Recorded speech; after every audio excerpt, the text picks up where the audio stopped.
Yun, so good afternoon guys. Gawa lang natin ng first impression ride review to si Honda Click 125. Natuwa kasi ako sa handling and then sa performance ng motor and then sa kung gaano siya katipid na rin sa mga long rides. So alam ko medyo late na para sa review para sa motor na to kasi galing na tayo ng Honda EDV, ng big bike. Then pinakalas na natin na gamit itong si Honda Click 125. Grabe, ngayon ko lang na-appreciate yung scooter na to. Pwede siya sa beginner pero yung power niya parang hindi pang beginner. Hindi mo siya pwedeng maliitin kasi grabe yung overtaking power niya. Tsaka ang gaan ng motor, ang dali niyang isingit-singit sa mga traffic. Then ang pinaka the best part pa dito is napakatipid niya sa gasolina. So idea siya for long rides. And biruin nyo yung 200 pesos nyo, malayo na yung mararating. Sabihin natin maghapon na, kaya pagpasensyahan nyo na medyo madumi yung motor natin kasi baha yung dinaanan natin. Wala lang, gusto ko lang siyang na-appreciate ko kasi yung motor, kaya gawa natin siya ng review. So handling, napakagaan, madaling isingit, maliit yung mga handlebars niya, kaya walang problema magsingit-singit ka sa traffic. So ito nga palang Honda Click na to guys is ayos lang natin kasi gamit to ni Utol sa pagdi-deliver do sa Shopee niya. Pero inyo sako-sakong parcel yung gamit niya, dala niya dito sa footboard, dito sa may likuran, siguro mga 3 sako. At ganun kalakas tong motor na to. Na-maintain niya pa rin yung speed niya. Then yung overtaking power niya, medyo last pag nangaling sa ibang part. Itong gulong pwede pa naman. Ito nirepaint natin. As in yung buong kaha is nirepaint natin. Baga nirestore lang natin ng konti para medyo presentable. So kung baguhan lang kayo guys sa pagmomotor, si OBR dinamay ko pa sa ating sa ating vlog for today. Dinala ko pa dito kahit katatapos lang ng ulan. Ayan. So siningit lang natin sa schedule natin tong paglabas. Kita nyo doon sa part na yun medyo madilim. Ayan, sana matapos ko tong vlog bago tayo ulanin. So yun, salamat sa misis ko na laging nakasuporta sa atin sa pagbablog.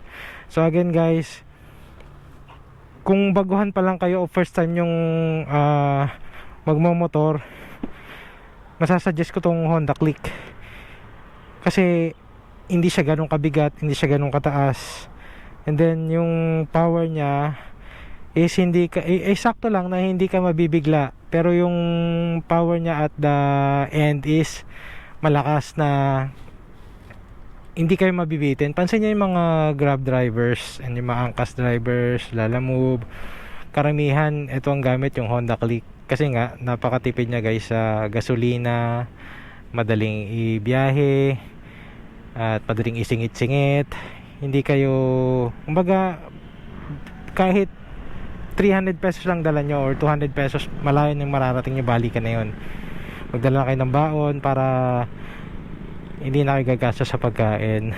Ito na masasuggest kong kunin nyo, lalo na kung may problema kayo sa balancing. Hindi siya ganun ka hirap i-manage, abot-abot ng mga paa ninyo. Lalo na ako, mukha akong higante dito sa Honda Click natin. Ang height ko is 5'9", so napakaliit na ng motor sa atin. Ayan yung tindig ng ating Honda Click. Ayan. So nagamit ko na siya sa loop, Lumban Laguna pabalik ng Cavite. At grabe guys, yung 200 na ikinarga ko dito sa motor na to, alam mo, nakauwi na ako't lahat. Cavite, papunta ng Cavinti, Caliraya Lake, Lumban Laguna, hanggang makabalik is may 2 bars pa tayong natira sa gas natin. So napakatipid talaga ng motor na to, budget friendly, and then yung maintenance niya hindi rin ganun kamahal. Depende rin naman sa pag-aalaga sa motor yun. So lahat naman ng motor is sisirain if hindi maayos or hindi proper yung pag-aalaga sa motor. Naman guys, pagdating sa braking power ng Click, ayan, naka disc brake siya sa harap pero drum brake sa likod. Medyo nabibitin nga lang ako sa drum brake sa likod, pero yung brake niya sa harapan is napakalakas. Huwag na lang tayong magpatakbo ng ganun kabilis, lalo na pag approaching tayo ng pedestrian or mga stoplight yon. So kung hindi ka naman, tama na yung 60 to 80 na takbo, hindi ka naman bibiting sa brake system niya. Pagdating naman guys sa shock sa likod, suspension niya medyo hindi maganda. Mag-upgrade na lang kayo, lalo na sa mga matagtag na lugar. Hindi luma na rin kasi itong suspension na to, kaya so yun guys, kung nagbabalak pa lang kayong bumili ng motor at wala pa kayong experience sa motor, isa itong Honda Click 125 sa marirecommend kong kunin nyo na motor. Hindi na kayo mabibitin sa power and sa comfortability. Ayun, at medyo budget friendly pa sa mga naglabasang bagong unit sa motor ngayon. Alam ko ang bagong ang alam ko ang SRP ng Honda Click ngayon is nasa 80k plus na.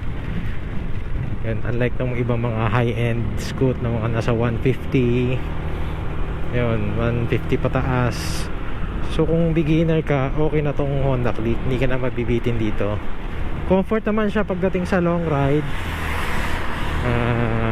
Pag malaking tao ka nga lang, medyo pero masasanay ka rin. Medyo nakakuba ka ng konti, pero masasanay ka rin.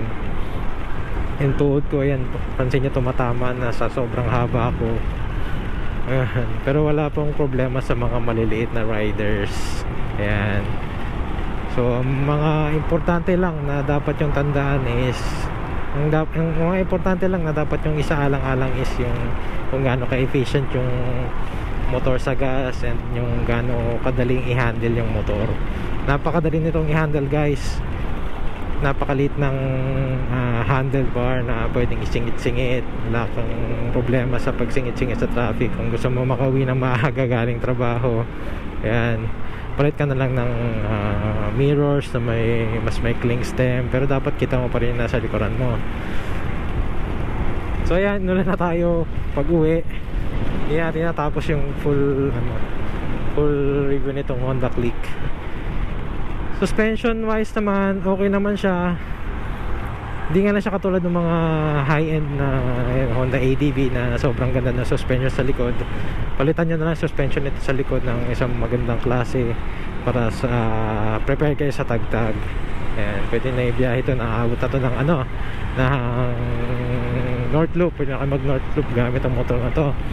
At isang bagay na napakaganda nga is yung pagiging fuel efficient niya. Ayan. Siguro mga 1K mo, abot ka na ng Bicol. Ayan, from Manila to Bicol. Maporma rin tong motor na to guys. Depende na kung gano'n bibihisan. Ayan. Para sa akin, galing na kasi ako guys sa 150cc, sa 900cc. Then ngayon nakahawak ako ng 125. Baliktad, no? Ngayon ko pa lang siya na-enjoy. Ngayon ko siya lalong mas mag-ride ng malayo. Mag long rides ba. Kasi hindi mo iniisip yung laki ng gas na ikakarga, yung mahal ng gas na ikakarga mo sa motor na to. 100 pesos lang, malayo na yung mararating. Yan. Hindi ko sa big bike, 1,000 pesos na ipakarga mo, kulang pa para makauwi ka. So yun, depende rin guys kung anong purpose nyo sa motor, kung ano yung paggagamitan nyo, pang daily nyo ba, pamasok. Meron pang, kung pamasok naman, meron pang mas magandang motor, mga 110cc kung gusto nyo mas matipid. Pero para sa akin, okay na ang katipiran nitong Honda Click. And sulit na to. Di naman siya ganun nakakangalay. Ako, kata nyo, sobrang haba ko na, pero ngayon nasanay na ako, medyo comfort na ako. Sabihin natin, kahit pang bigol ko tong motor na to, wala nang problema. Sisiw na lang pagka sisiw na lang sa rides. Nakakainis yung ulan. Nagbablog tayo sa part na yun, biglang bumagsak. Nandito rin natin natapos. Bala ko kasi magstay sana doon.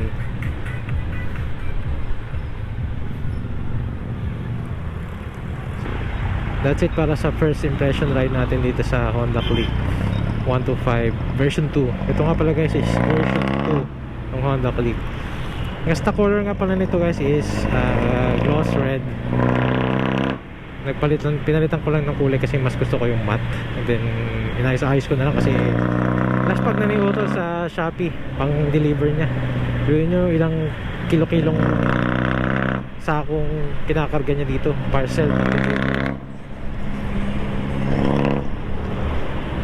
Napakabilis pa rin ng takbo. So kaya niya talaga yung heavy load. So maaasahan tong motor na to and efficient.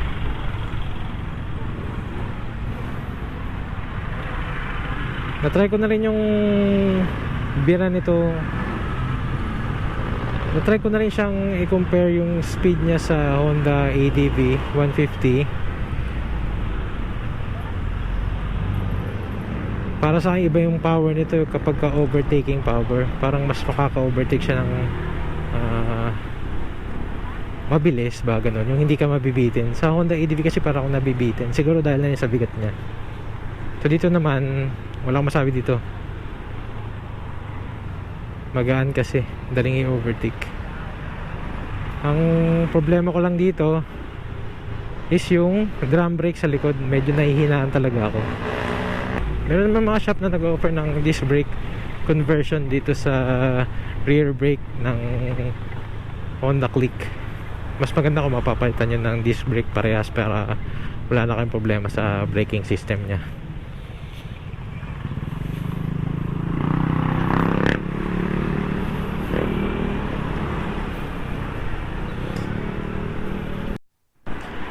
O yan, may angkas nga pala tayo. Angkas natin si Mrs. Meron tayong OBR. Meron tayong OBR. Hindi siya naman ganun kabigat i-handle. Since malaking tao nga ako, para mas okay sa akin na maliit yung scoot.